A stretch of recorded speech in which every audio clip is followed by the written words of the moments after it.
Cette plante, c'est un Phlox paniculata. Donc c'est la plante qu'on trouvait dans les jardins de nos grands-mères. C'est une plante qui est très rustique, qu'on plante en situation ensoleillée ou éventuellement mi-ombre.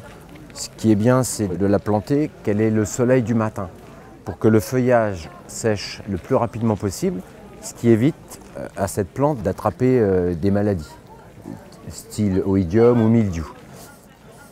C'est une plante à feuillage caduc, c'est-à-dire qu'elle disparaît complètement l'hiver.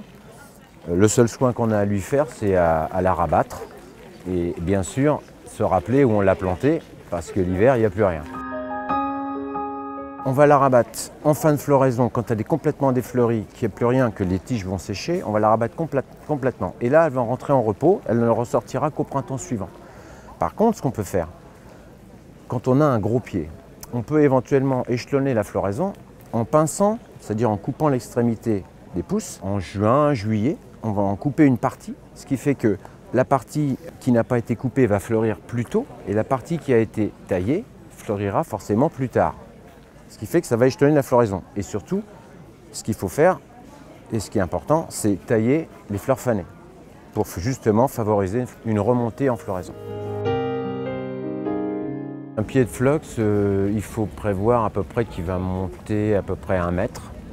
S'il est dans une bonne terre bien enrichie, parce que c'est ça aussi qui est important, c'est de bien enrichir la plantation et d'apporter tous les printemps de la matière organique. Vous pouvez éventuellement les pailler avec des feuilles qu'il y a dans le jardin, quoi, voilà, pour, quand elles vont se décomposer, on sera très content. À l'âge adulte, il va faire à peu près 1 mètre.